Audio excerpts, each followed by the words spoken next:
Live from New Delhi, you're watching DD India Live, India's voice to the world. I'm Tanvi Taneja. Coming up in the next 30 minutes. India launches free health cover for all its citizens above 70 years of age as 150 countries join the Ayurveda Day celebrations. India's External Affairs Minister Dr. S. Shanker addresses Army Commanders Conference in New Delhi, stresses the need for a whole-of-government approach to national security. And North Korea's foreign minister begins Russia visit amid claims by South Korea and the US that Pyongyang has sent thousands of troops to train in Russia.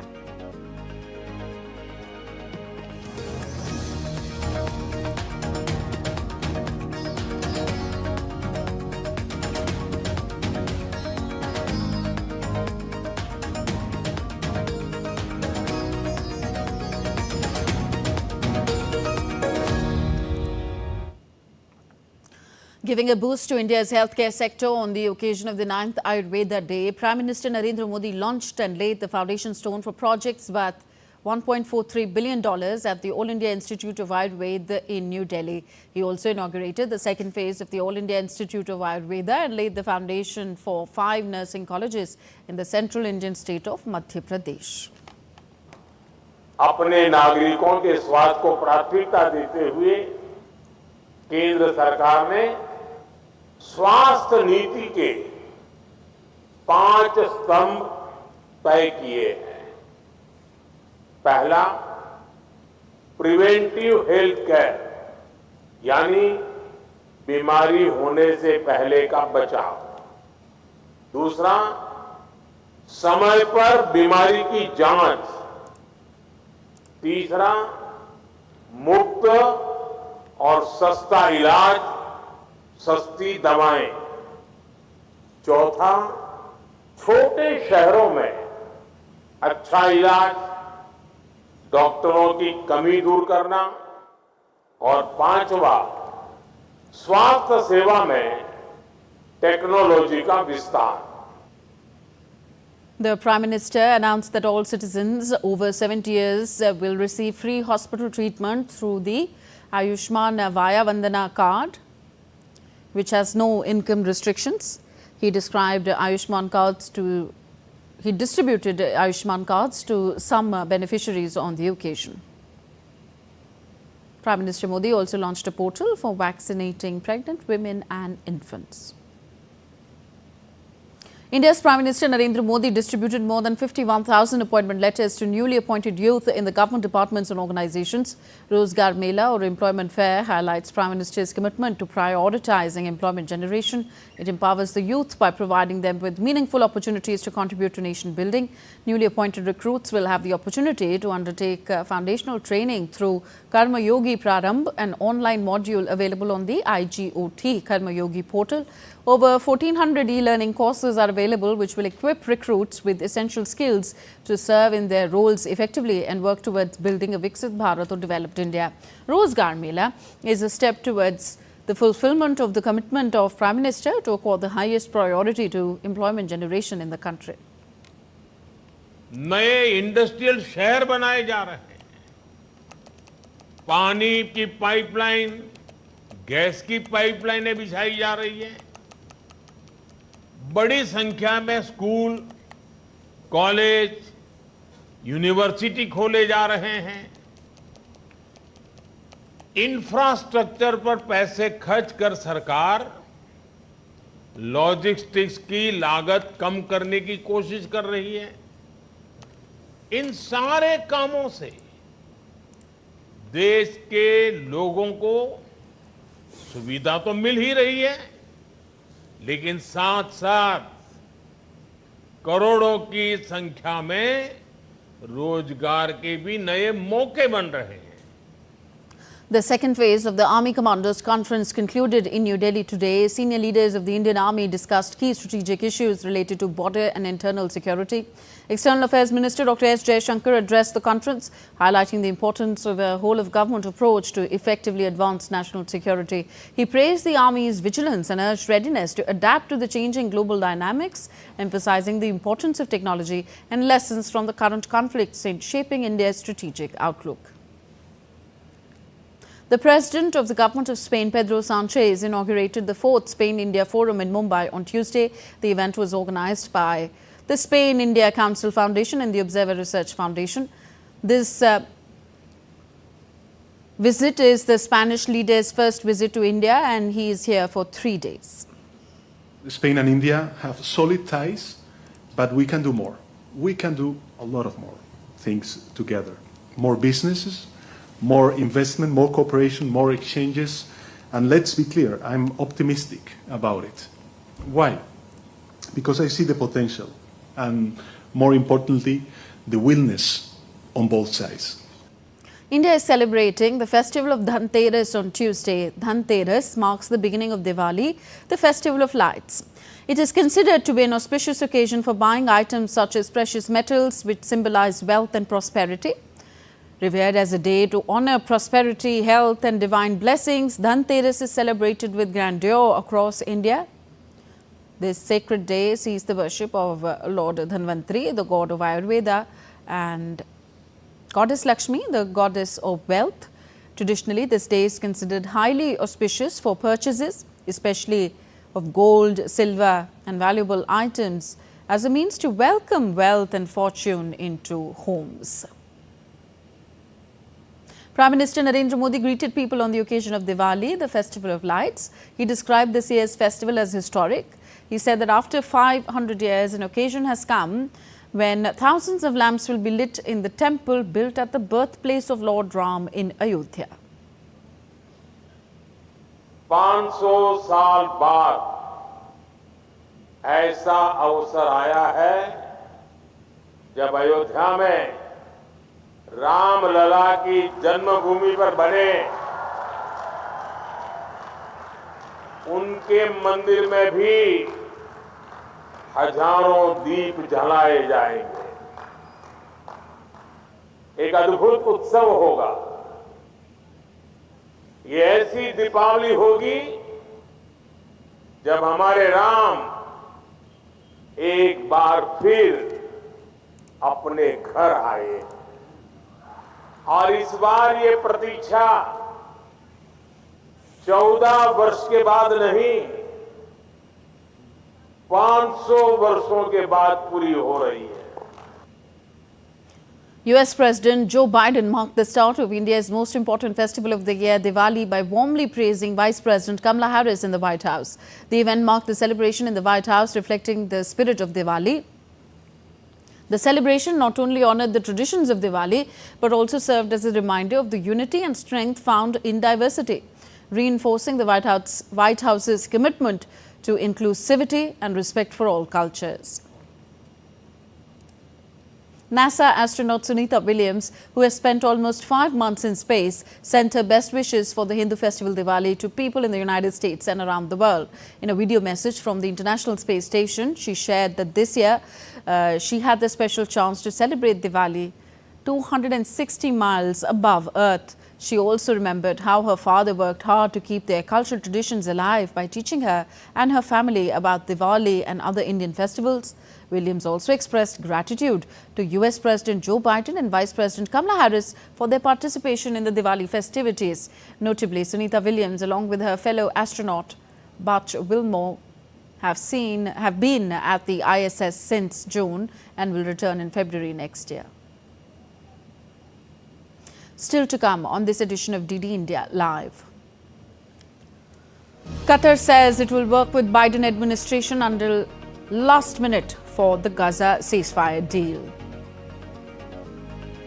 And US election campaign rhetoric gets increasingly personal as Trump and Harris crisscross the country meeting voters.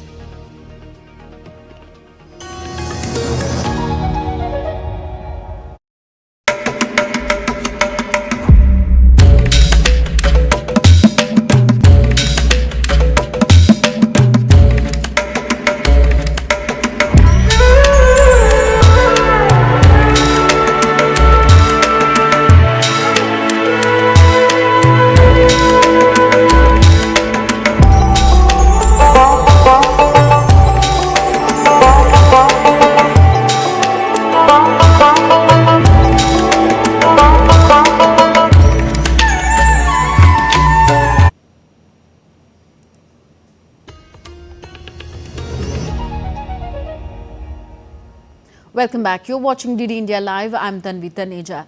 As tensions in West Asia soar with each passing day, Qatar has expressed its commitment to work with US President Joe Biden's administration until the last minute before the presidential election to reach a ceasefire deal for Gaza. The remarks come after Israel's Mossad spy chief and the CIA director attended talks in the Qatari capital Doha, the first high-level discussions since ceasefire efforts aimed at ending the conflict in Gaza broke down in August. The Lebanon-based armed group Hasbullah has announced that its deputy head Naim Qassem will succeed Hassan Nasrallah, who was killed in an Israeli airstrike in a Beirut suburb over a month ago.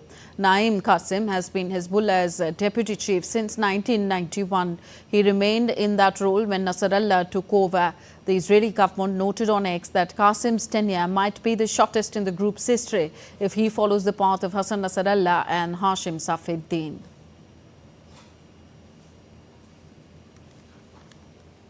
Onto the White House race. Personal attacks in the US presidential election are getting increasingly vitriolic as the election day approaches. Donald Trump returned to the swing state of Georgia. He used the predictable ploy of religion and trust deficit to attack his opponent Kamala Harris.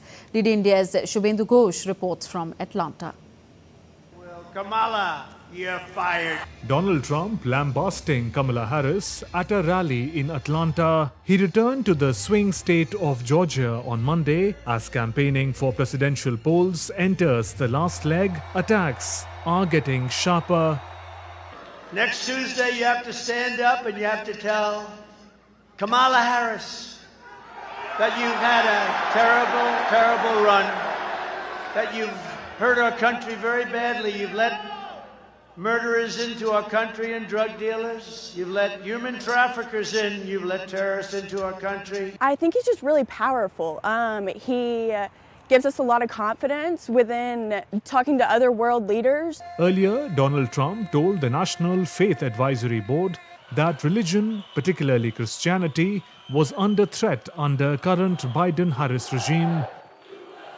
I mean, honestly, religion is under threat in this country, serious threat, and we can't let that happen because I really believe it's sort of the fabric of our country. It's the thing that holds our country together, and we can't lose it, and we're not going to lose it. We're not going to lose it. Republican Donald Trump also touted a role for Elon Musk in his administration if he wins the presidency.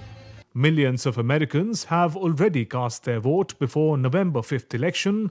Polls show a close race between Trump and Kamala Harris.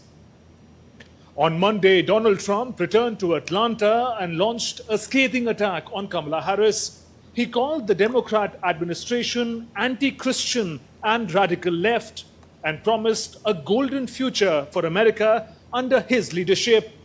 As the election day approaches, the key swing states like Georgia are becoming a center for vitriolic campaigning.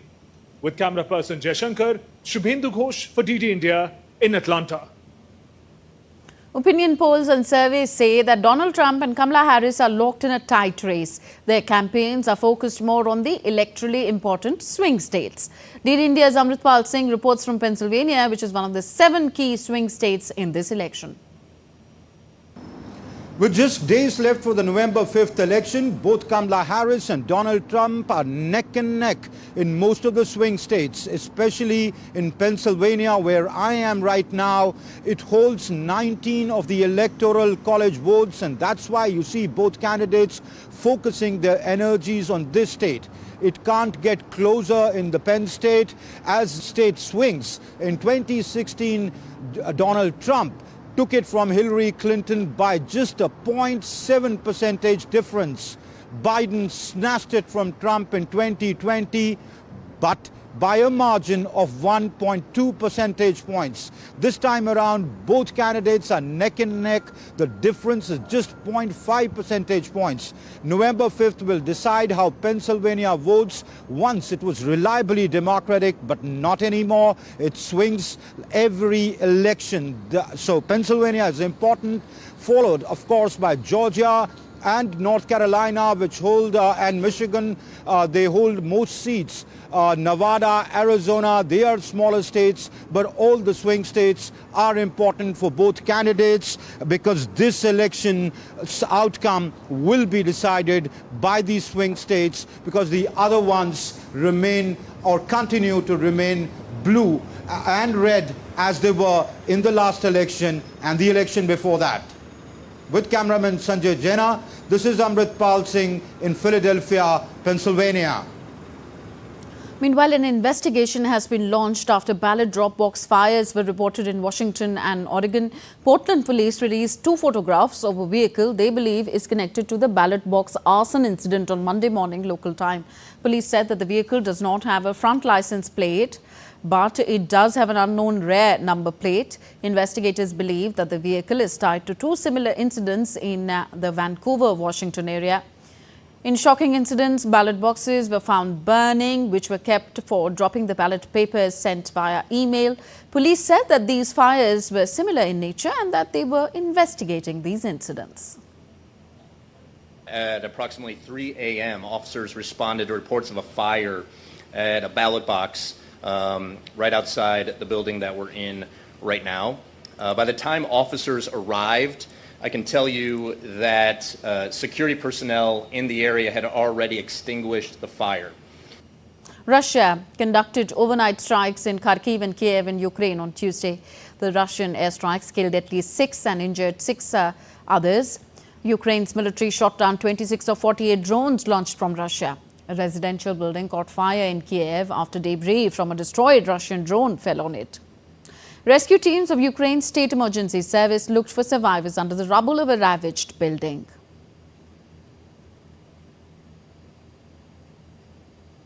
Meanwhile, Russia claims to have taken control of 3 more settlements in Ukraine's Donetsk region.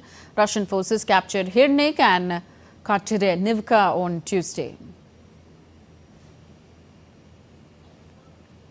Ukrainian President Volodymyr Zelensky attended the 4th Ukraine Nordic Summit in Reykjavik on Tuesday, where he discussed Kiev's so-called victory plan and aid for civilians as winter approaches. Zelensky also met with Iceland's President Hala Thomasdottir to discuss Iceland's support for Ukraine. Not a temporary pause of the horror that Russia, Putin, and their aggression has unleashed, nor a few years of quiet before the next Russia's invasion, and certainly not a lifetime under the will of some madman in the Kremlin. Ukrainians have the right to true and lasting peace, and I thank you for helping us achieve it. Without you, we wouldn't have been able to stand strong. The Kremlin has said that Russian President Vladimir Putin has no plans to meet North Korean Foreign Minister Cho Soon-hui, who is currently visiting Russia. Cho arrived in Russia's far eastern city of Vladivostok on Tuesday, one day after NATO said that North Korean military units had been deployed to Russia to support its war with Ukraine. On Wednesday, Cho plans to visit Moscow. Russian President Vladimir Putin has not denied the presence of North Korean troops in the country. Also, the Kremlin made it clear that Russia is not involved in Georgia's domestic affairs after a disputed election in the nation. Thousands of people protested outside Georgia's parliament in Tbilisi on Monday after the governing party won an election marred by reports of voting irregularities, prompting Western powers to call for investigations. South Korea's President Yoon Suk-yeol and Ukraine's President Volodymyr Zelensky have agreed to enhance collaboration against military cooperation between Russia and North Korea, including North Korean troop deployments. During a phone conversation, the 2 leaders condemned North Korea's arms transfer and its military involvement in the Ukraine conflict. Zelensky shared intelligence on the deployment of 3,000 North Korean troops, which may increase to around 12,000. The 2 leaders committed to exchanging expertise and increasing bilateral contacts to formulate countermeasures. In Bangladesh, a writ petition seeking to ban the political activities of 11 parties, including the Awami League and Jatiya Party, was withdrawn at the High Court on Tuesday. The petition, filed by 3 coordinators of the anti-discrimination student movement, also sought to declare the 10th, 11th, 12th national elections illegal. The court dismissed the writs after the petitioner's lawyer informed that they no longer wish to proceed. This allows the political parties to continue their activities as usual. India's High Commissioner to Sri Lanka, Santosh Jha, inaugurated a photo exhibition celebrating the life and legacy of Sardar Vallabhbhai Patel at Colombo. The event marks Sardar Patel's 150th birth anniversary. The exhibition highlights the journey and resilience of Sardar Patel, revered as the Iron Man of India and the key architect of India's unity.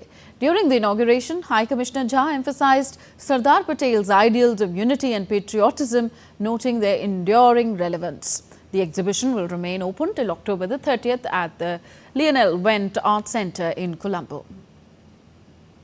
Next, a look at stories making news in India. A 3-day grand exhibition was organized in the Ramkatha Park, Uttar Pradesh, in which many art pieces depicting Ramayana are being displayed on Tuesday. It includes many sculptures prepared by the Lalit Kala artists, which depict the struggles and life of Lord Ram.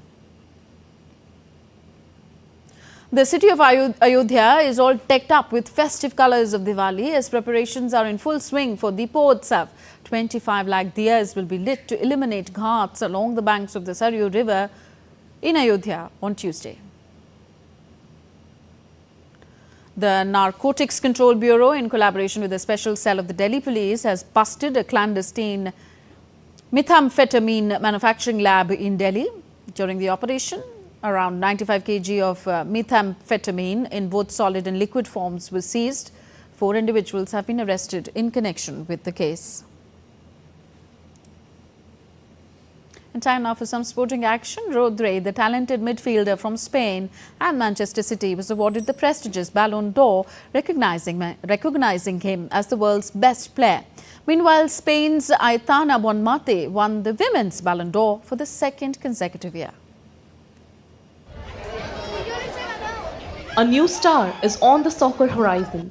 Spain and Manchester City midfielder Rodrigo won the Ballon d'Or award for being the best player in the world. Rodrigo raced past Brazil's Vinicius Jr. and England's Jude Bellingham, both of Real Madrid, to the prestigious prize. 28-year-old Rodri, a first-time winner of the award, was instrumental in helping his team win an unprecedented 4th successive Premier League trophy last season.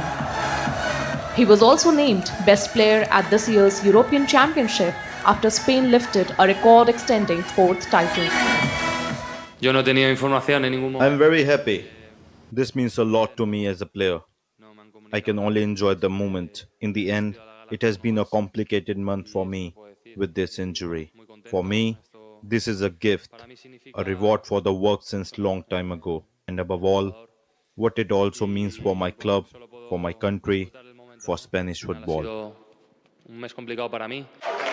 The 28-year-old Madrid native is the first defensive midfielder to win the Ballon d'Or since Lothar Matthäus in 1990 and the 3rd Spaniard to claim the prize. That Generation Next is taking over was obvious, as for the first time since 2003, neither Lionel Messi nor Ronaldo made it to the final 30 list of nominees. In the women's category, Barcelona and Spain star Aitana Bonmati won her 2nd consecutive Women's Ballon d'Or after leading her club to a historic continental quadruple of titles and claiming the Nations League with her country. Already considered an all-time great of the women's game, Bonmati was the standout performer as Barcelona romped up trophy-laden 2023-24 season.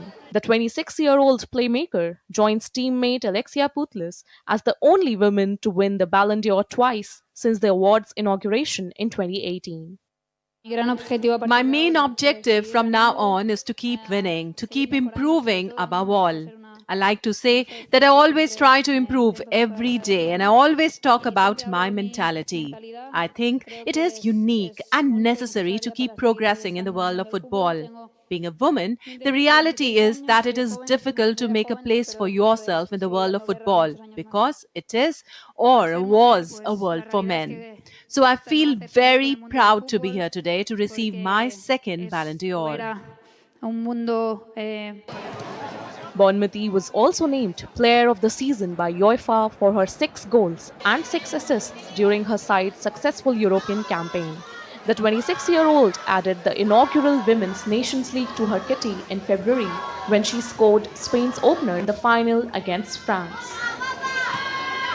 Sports Desk, DD India. On to cricket now. New Zealand batter Kane Williamson will miss the third and final test against India set to begin in Mumbai on Friday. The 34-year-old missed the first 2 tests in Bengaluru and Pune and will not travel to India. He will continue his injury rehabilitation in order to get ready for the upcoming 3-test home series against England. The first England test starts at Hagley Oval in Christchurch on 28th of November. New Zealand beat India by 8 wickets in Bengaluru and 113 runs in Pune to take an unassailable 2-0 lead. The Kiwis sealed a historic first ever series triumph in tests in India. So that's all for this edition of DD India Live. Do let us know your thoughts on the news of the day. Connect with us on our different social media handles at DD India Live. And for those on the go, you can download our DD India mobile app for news and updates from India and the world. We'll be back with more news as it breaks here on DD India. I'm Tanvi Taneja from all of us here in New Delhi. Thank you for watching. Namaskar.